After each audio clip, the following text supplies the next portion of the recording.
It's the all new Power Mornings with Letty and Teddy on Power 106. Yes, sir. And man, oh man, is it good to welcome our San Jose sister, Anjelah Johnson. Anjelah Johnson, what's up? Hey. Hello. Ooh, ooh. There we Hey, go. I see you. What's up, No, Angela? Anjelah, who do I think I am? This is an incredible name for a tour, an incredible name for a book, and you did it, girl. I want to know the moment where you were reflecting and you just told yourself, like, who do I think I am right now? Exactly what it is. Who do I Right. think I am? It means two things. It's like, who do I think I am to have the audacity to dream such big dreams, to say like, oh, I'm in San Jose and I don't know anything about acting, but I want to be an actress one day and I'm going to move to Hollywood knowing nothing at all and try to chase these crazy dreams. Like, who do I Right. think I am? But it's also, who do I think I am? Stories of like self-identity, like growing up Mexican American, but not speaking Spanish. So I always felt like I wasn't Mexican enough and like trying to fit in. And then growing up in my faith, like believing one thing as a child, then growing up becoming an adult and deciding for myself, like, what do I believe? Like, who do I think I am? So Right. it's layered, like all of those questions in one, and then it's all in this book. Hey! Wow, that's Look amazing. how fly you look. You got that. You know what that looks like? Looks like New York What? Times bestseller. That's Ooh. what it looks like. You I'm better just say saying. it. I said it, You better girl. Call it Say into it. existence. Look- Diosito. I receive. Yes. I'm receiving this energy. Yeah. Listen, you just right off the top, we got deep with it. You talking about not fully speaking Spanish and wondering, am I being embraced by my community? Which is a trip, because when we first saw you, we discovered Anjelah. It felt like it was one of ours. Right. You know what I'm saying? A Latina. I didn't care if you spoke Spanish or not. I just know you were putting on. You were one of the first ones to put on. So to hear you say that, it's like, nah, girl, you good. You good. Let us do confirmation for you. You one of us. Thank You represent us at the highest level. Man. Thank you. I received that too. Receive all of it. You know what's wild is I grew up, like I went through the motions of catechism. I went to Catholic school, Primera Comunión, First Communion, and all of that. But I also lost my way a bit. Like, I just kind of felt like I never felt connected when I was going to church. It felt more like a chore. So then when I grow up and a friend of mine is like, you should come to church with me. It just so happened to be a Christian church. Shout out to One Church LA. So it just so happened to be a Christian church. And that is where I felt it. That's where I felt the connection. I didn't know what it was, but I was like, I can feel like I could draw closer now. What was that revelation for you? And it's funny that you're in comedy and also faithful. It's kind of like God wanted to put you somewhere in position before he also gave you that revelation about who you are and what your connection is, right? Do you feel that type of I don't know, like the chosenness about the anointing, I would say, not to put it so big, but yeah, it's big like that.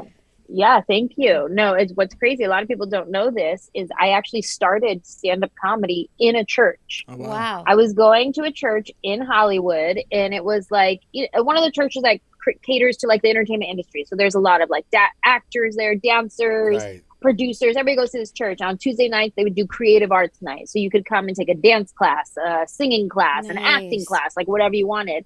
And I was in the acting class, and we would play improv games, and I was funny in the improv games.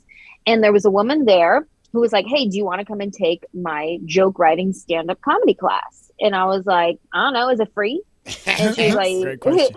she's like, yeah. And I was like, I guess. Like, I had no desire to be a stand-up comedian, but it was a free class at a church. So I took the class, and one of the first jokes that I wrote was this nail salon bit that ended up blowing up my spot years later. And that was written in a free class in a church. So I started stand-up inside the church, and it's great. Like, not too many people know that. So it's not your average how'd you start doing stand-up story. Wow. Or like, I knew since I was young, I used to tell jokes at school. You know, Teddy's our like resident comedian. I do something light. I'm okay. I mean, I'm not a legend like you, but I do okay. I do okay. Come on. Which I want to say this. Hold on, real quick. Now that you're 21, you're finally 21. Right, finally. And you know what I'm saying? And you've accomplished so damn much. How is the comedy different? Like with this tour, how is it different than when we first, like you talked about, like, obviously like the nail salon and that the first time we discovered you. How is Anjelah different now as opposed to then? That's a very good question. I would say this is the evolved version of me. I have a chapter in my book, and I talk about in my new hour of comedy going from square, rigid Anjelah evolving to a more Funjelah. and talking about how my life has changed. And it's all a part of the who do I think I am and self-identity in my faith and growing up a certain way, more conservative and holding on to these beliefs that I'm very grateful for that got me to where I am today. And then kind of getting to a place in my life where I start unsubscribing from things that no longer serve me and no longer ring true to me. And maybe I got caught up in some things that I thought was like, oh, this is God. And then actually turns out, no, this is actually just the Western culture that I've tapped into. Right. And it actually doesn't serve me anymore. So there's certain things that I would like, subscribe, unsubscribe. And so that's where my new hour of comedy is going. It's like an evolved version talking about where my life is now after COVID, how things have changed for me there, moving from LA to Nashville. Damn. And spending more time in being a California girl living in the South. Let me tell you, it's different. Honey, I've had a lot to learn. Wow. How's the food out there, though? Oh yeah, I heard the food's okay. Food's okay. I like the food. They have really good restaurants, but even just anything like here in California, you go into a store and they say, "Hi, can I help you find anything?"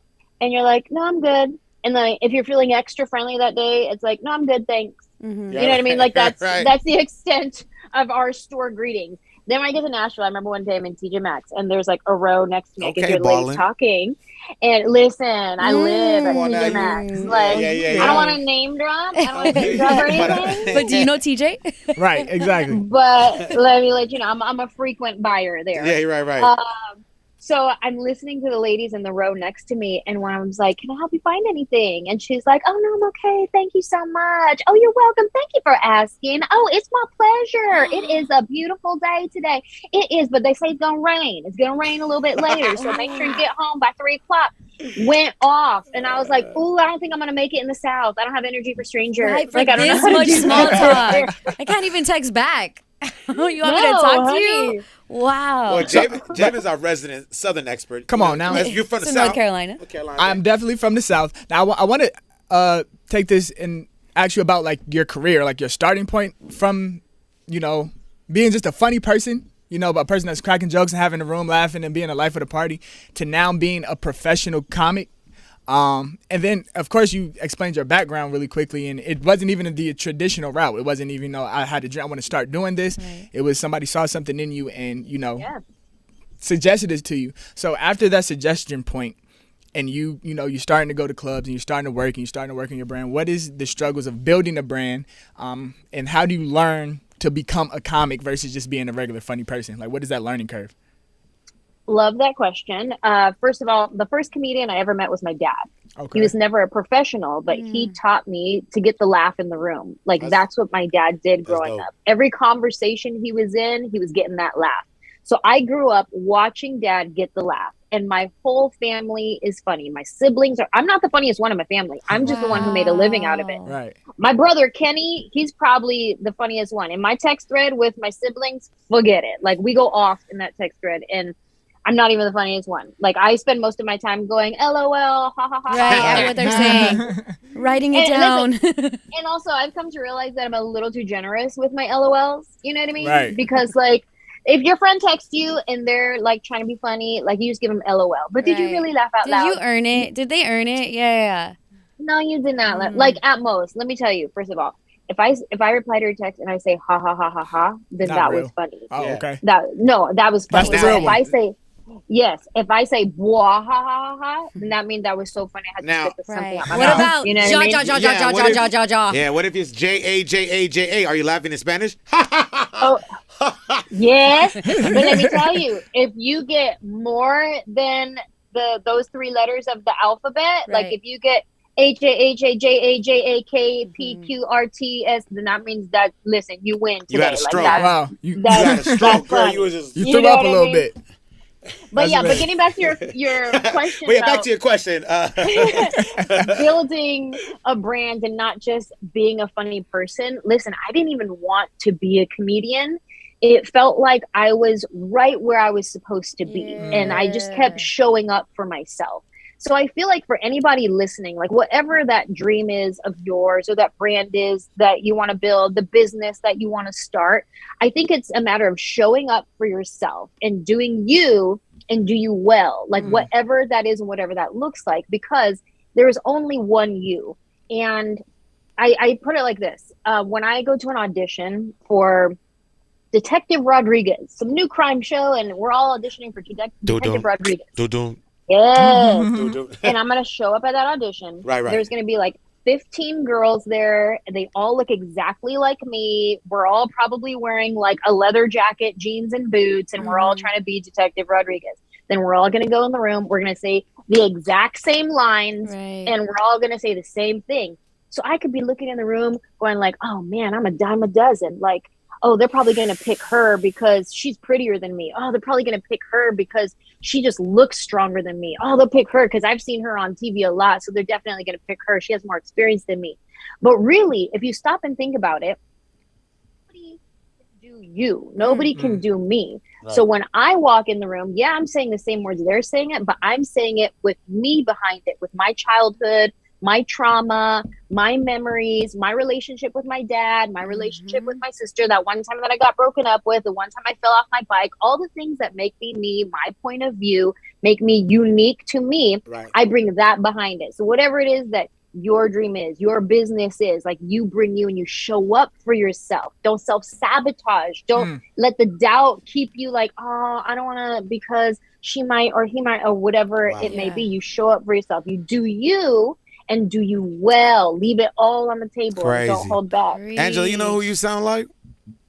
A person who has a book out. You know what I'm saying? Who now. do I think I am? I'm saying, who do I think Oh, no, I'm sorry. I don't want to shortchange you. A book and, you know what I'm saying, you on tour. And I'm sorry. And a tour. Look, who do I think I am? Stories of chola wishes and caviar dreams. I want to talk to you real quick about cholas and cholos, because I don't know if they have them the same in the Bay as they do in LA, but I think they are like underrepresented heroes, because a lot of cholas and cholos are so courteous. They say porfas. They say spensa. That means my bad. Porfas is please. You know, these people aren't just like whatever the picture of a chola and cholo are, right? What is that to you? Do you have fond memories? Of course, if it's a chola dreams, right? Do you have fond memories of them, or just of your lifestyle within that culture? Because it is a culture. Oh, listen, I wanted to be a chola so bad. Hell yeah. I wanted that life. And it's crazy because I always wanted to live on the other side of the tracks. Yeah. You know what I mean? I wanted to be like, all my friends lived over there in the east side, and I wanted to live on the east side. And I wanted that street cred. And I would tell my mom, I'd be like, Mom, do we know anybody in prison? Like, I was looking for street cred. And then my mom would be like, no, we're not that family. What are you doing? Like, no, right? But I wanted that life. And like, thinking about it, there is a strength to a chola. There is a strength, a confidence in who I am, in what I say, and when I speak, you listen to me. And there's some sort of confidence and strength in that chola. Like, you can't just dress the part. Sure, you could put on some Dickies, you could put on some Nike Cortez, you could crease up them Dickies real nice. Sharpie your eyebrows. Wear bands listen, you could play the part, which is what I did for a long time. I had my lip liner, I had all the things. You could play the part, but at the end of the day, it's something within. It's this strength that I admired, that I held on to, that I wanted. And if you want to get real deep about it, you know, coming from broken family, parents getting divorced, and you're looking for that belonging, you're looking for that sense of security and stability. And then here's this crew of people that's like, come be a part of this family. You know what I mean? So it's like, you want that belonging, you want that community, and you want that strength. Heck yeah, that ride or die is real. And you'll never know until you meet someone that comes from that background. Like, they are going to be loyal to the death. But it doesn't have to get that way. I also want to talk about the fashion real quick, because I was reading just about the look, right? The big shirt, the Dickies. A lot of it was us as like Latina women, right? Trying to figure out what our style was, and only being afforded either hand-me-downs from Big Brother, or the stores only had these shirts that we could actually go to, right? Like the t-shirt shops, right? But making it our own. So it looks crazy that we're wearing flannels, that we're wearing Dickies, that we're wearing Cortez, but we made that girly. That's big, because that is a man shirt. Those are working jeans, but we made that ours. And I think you're frozen. I froze you. Look, that's what I do. So deep. Statue. So cold. Wow. Anjelah Johnson, everybody. Right. How bad did you want to be a chola? Did you ever call Art LeBeau and like dedicate a song to somebody? To like Lil Spooky or Lil Smiley? Not only did I call Art LeBeau, but I changed my voicemail greeting for said Cholo. Let me tell you. Well, let's get it. We have Anjelah from San Jose. Anjelah, who do you want to dedicate a song to? Yeah, what's up? I want to say what's to my man, Smiley. Listen, I know you're locked up right now, but I'm going to wait for you. I'll be right here. Only the strong survive. Keep your head up. And I want to dedicate to him, Daddy's Home.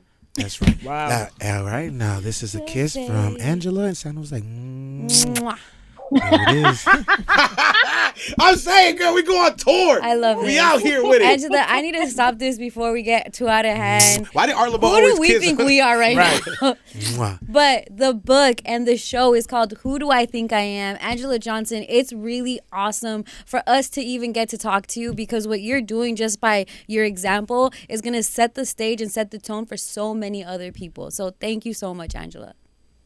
Thank you so much. I'm looking forward to my show coming up in LA at the Wiltern on March 25th. Let me tell you, we sold out the first show, so we did add a second show. Okay. There's still some tickets available for the second show, March 25th at the Wiltern in Hollywood. That is a very legendary venue, and of course, only legends can do it. Ask Anjelah Johnson, baby. Come on now. Thank you for checking in. It's the All New Power Mornings with Letty and Teddy.